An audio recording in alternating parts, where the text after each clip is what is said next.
All right, well, now what we're gonna do is we're gonna change the oil on the old girl. So, I've got my oil pan down here, and if you're looking at your skid plate, you'll see a hole here, a hole there. Those aren't it. It's this hole, okay? 17 millimeter. I'm trying to get you guys a shot. But I'm just laying on the ground here.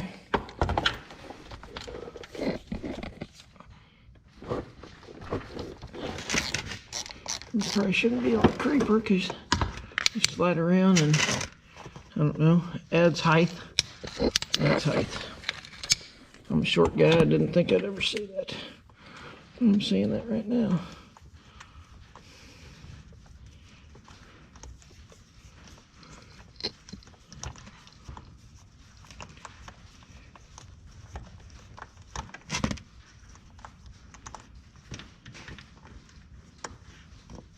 There we go. Nasty oil. It's not that nasty, but... All right, let's let that drain. It takes 2 quarts. Let's get the filter off. All right, well, hopefully you can tell where we're at. So here's your exhaust. Here's your down tube on your frame. Here's that skid plate right here. We were just under. It's back there where your drain plug is. Here's your oil filter. It's on the front of the motor on mine. I've seen some of them, they're kind of in different forms. I don't know. I don't know these bikes really well. Hopefully this band clamp fits it. Well, it does not. Okay, so we have one of these. Get it off with that. Let's see how crazy somebody wanted to be to get it on. Not horrible.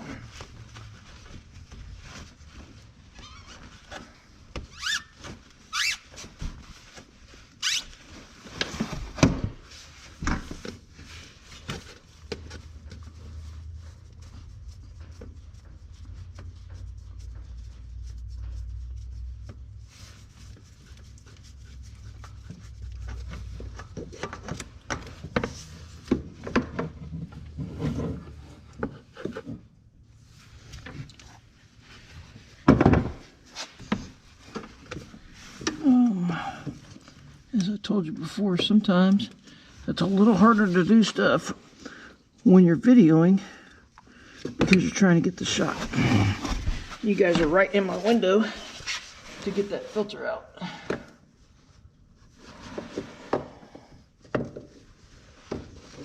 So, and it was a Mobile 1 filter, so at least the oil's been changed at one point in time or another.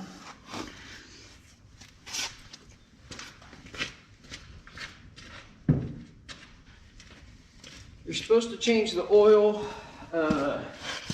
every 3,000 miles, I believe, or once a year, whichever comes first. Obviously, you ought to change it once a year, because I don't think I'm going to put 3,000 miles on it in a year. But I went ahead and got a factory Yamaha. Let's just bring you guys up here. I got a factory Yamaha filter. I'll show you the box filter number on it. The dealer gave it to me, so hopefully it's right. I guess that's your number. I may try to cross it, and well, I guess I've got that Mobile 1 filter as well. So, and then I didn't buy the Yamaha oil. You purists might scream and yell at me or whatever. I'm kind of a Yamaha guy, or a Valvoline guy. I am a Yamaha guy, but I'm a Valvoline oil guy. So I bought ATV UTV 4-stroke oil. This is formulated for wet clutch, and that's a very important thing. So if you have a wet clutch, you want to make sure you guys got oil on you somehow. Hang on. Oily fingerprint. I don't know how that happened. So if you have, it's still got some stuff on there. Okay, so if you have a wet clutch, bike, you want to make sure that you have oil for a wet clutch. And when you look at this this oil specification and whatnot, it specifically says it's engineered for wet clutch. See that last one? Formulated with superior wet clutch protection for maximum power transfer and smooth shifting. That's what you want.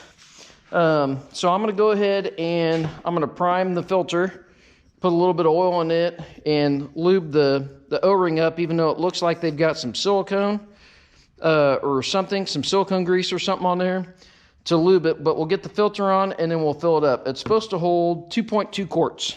So let's do that.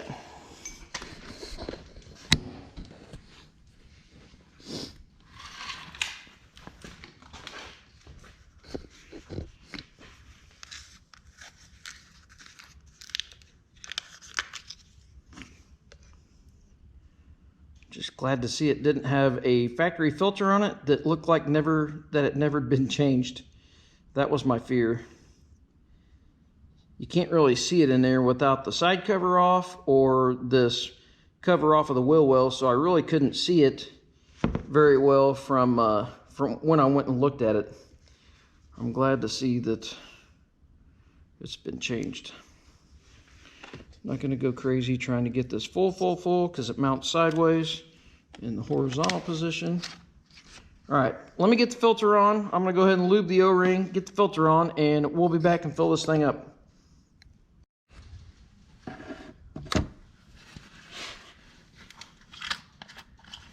the rest of this cord in.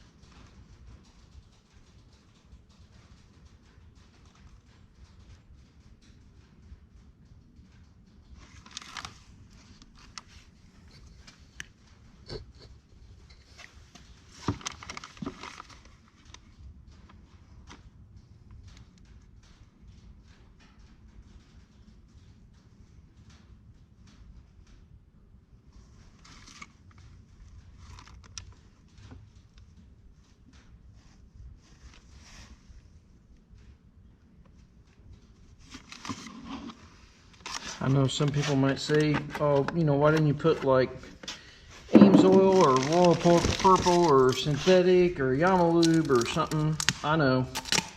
Everybody that's why Walmart has like 13 million different kinds of oil. Everybody has a different flavor. I've always used Valvoline.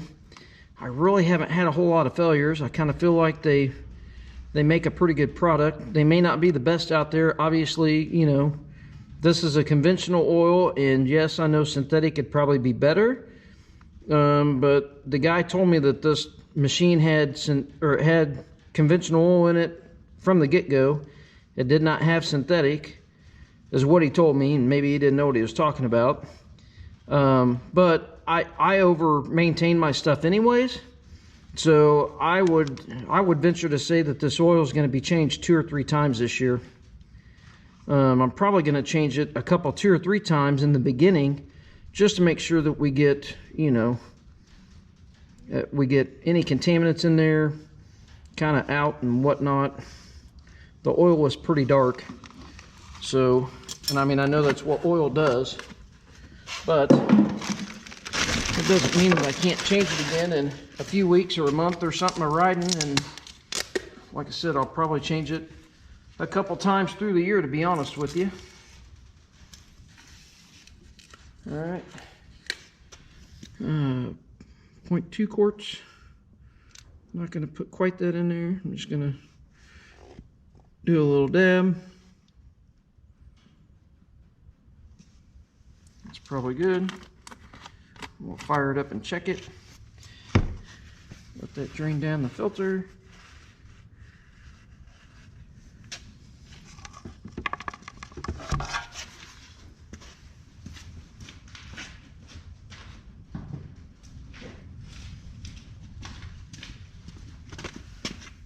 And we'll put dipsticks wiped off. Check it just to make sure it's got oil in it. Yes, it does. We'll fire it up. See if we have gremlins in it today. How do I start this thing? There. It started. It's had a gremlin, like it hasn't wanted to start.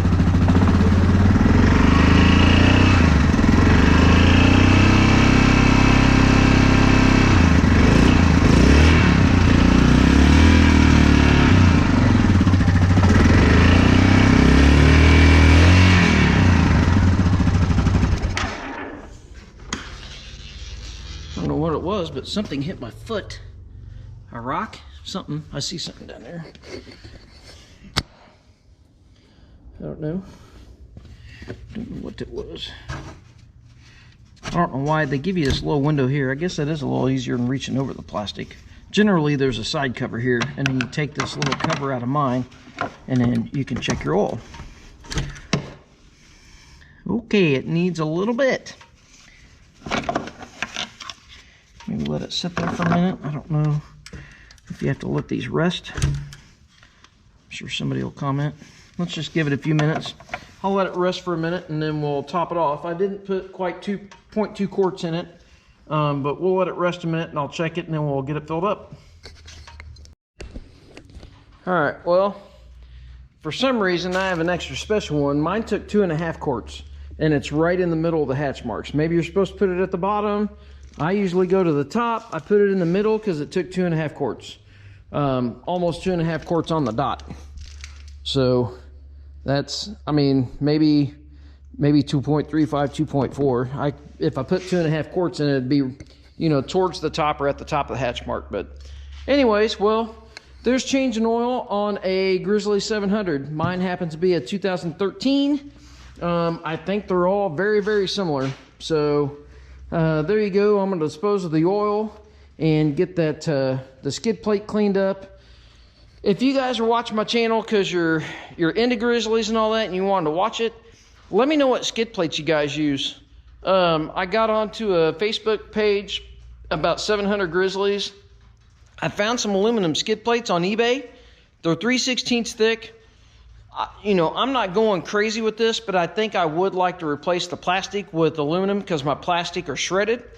I'm not the type of guy that's going to go through crazy stuff, so I don't really think I need the A-arm things. If I do, I thought about doing the ballistic iron or something like that, the HPTM or whatever, the plastic A-arm control or the A-arm covers. If I do some, I think I'm going to do those, but I thought about doing the aluminum skid plates. There's some on eBay for like, I don't know, 150, 180 bucks or something, shipped. I'm sure what they did is bought some ricochets or something and mimicked it, and they cut them out of the same aluminum. I mean, they're 3/16 aluminum. So let me know about that, because I would like to put at least the belly skid plates on it. And like I said, I don't know if I'm necessarily worried about control arms. If I do control arms, I'm probably going to do the plastic. Just because it'll be a little more forgiving, I think. Anyways, but hope you guys liked the video. As always, hopefully we'll see you tomorrow, and you guys have a good one. Thanks for watching.